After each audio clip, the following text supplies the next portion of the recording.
but I know that it's a spirit in the air. And the spirit that I feel and I see in the air on a regular basis, it's almost like a spirit of discontent and a spirit of people really wanting to distance themselves from people that they may or may not have been in a relationship with. It's almost like it's not just permeating with regard to what's going on in society, but it's also permeating in the relationships of individual people that may not be so visible. Obviously, we know what's going on with Jeezy and Jenny Ma. We know what's going on as far as the allegations that's being leveled against Remy Ma, as far as Papoose holding her down. We're also aware of the clout chasing that was associated with the Keke Palmers. We don't even pay no attention to them no more. And, you know, you got the Iman Shumpert and Tiana Taylor. That's her name, Tiana Taylor. And so it's like a spirit of breakup and a spirit of divorce. You don't see a lot of people connecting. You don't see a lot of people getting married. You don't see a lot of people tying a knot. Now it's almost like they're promoting divorce.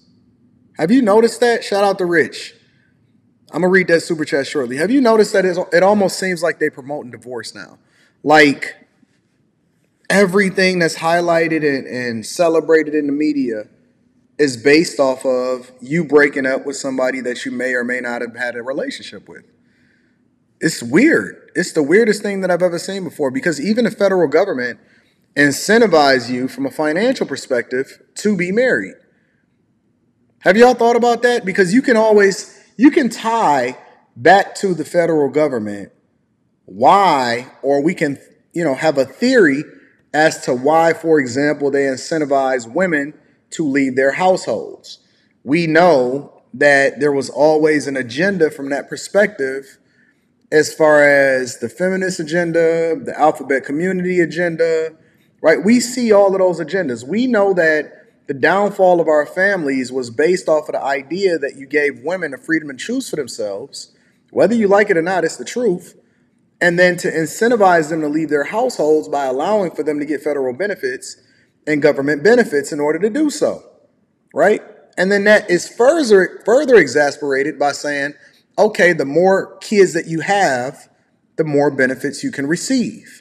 And we know that that's tied into the breakup of the households. We know that that's tied into tying you over into the Democrat Party. We know that all of the incentives is there. Whatever it is, we know that the incentives is there to keep you in the middle class or keep you poor, because there's money to be made as a result of that, right? But then you have to ask yourself a question, and you say, well, why do they incentivize you to get married?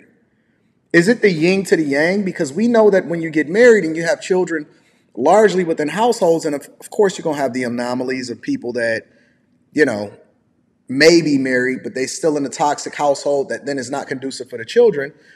But in a general sense, the data and the statistics back up the idea that people that have children that are raised in a married household where gender roles are obviously being displayed, and a son has a father and a daughter has a mother and vice versa, that they're much better off as a result of it, much less likely to go to jail, much less likely to need therapy, much less likely to join a gang, much more likely to be successful.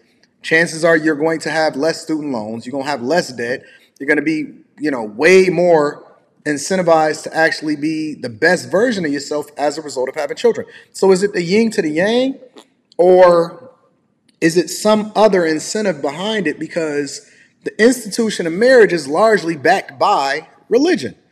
It's a spiritual bond that you have with somebody. And so even though you're supposed to look at it from a business perspective first, that spiritual bond is also tied to the idea of you being equally yoked, which would allow for you to then be successfully married for the duration of the time that you guys are together, right? Till death do us part.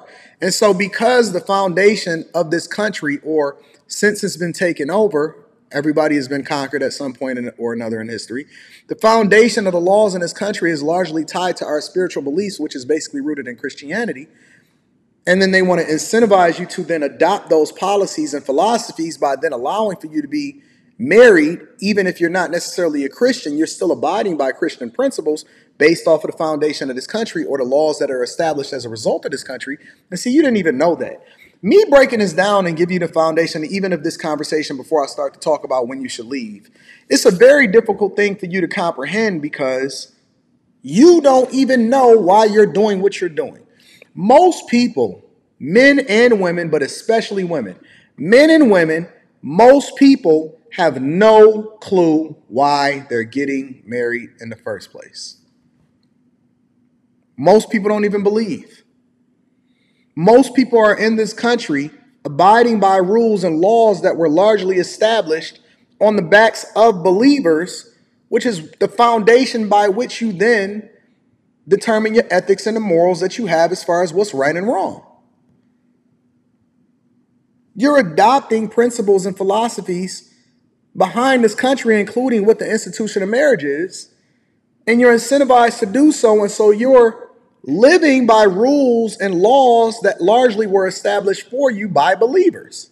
Most people don't even know what the institution of marriage is. They don't even know why they get married. They don't even know why it's a good idea or a bad idea for you to get married in the first place. You just adopting something that you didn't even understand. And everything, even in the word itself, it says in everything you do, get understanding.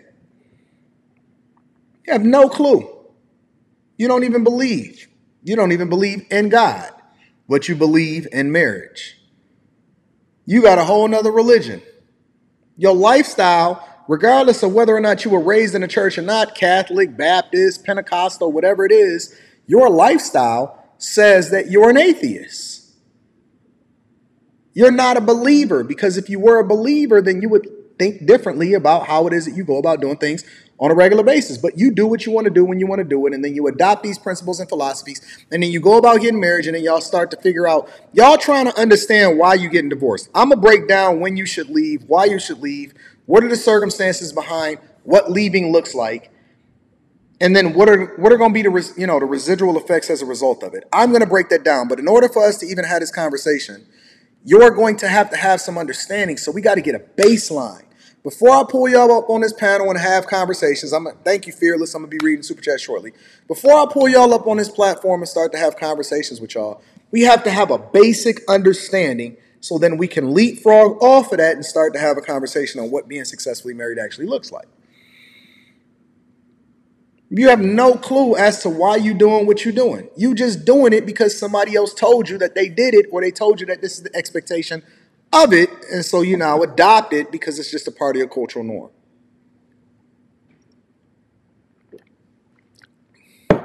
You believe more in the fairy tale of marriage based off of what you've seen in the Disney movie than the foundation of it that's actually going to keep you together in the Word of God. That's just the truth.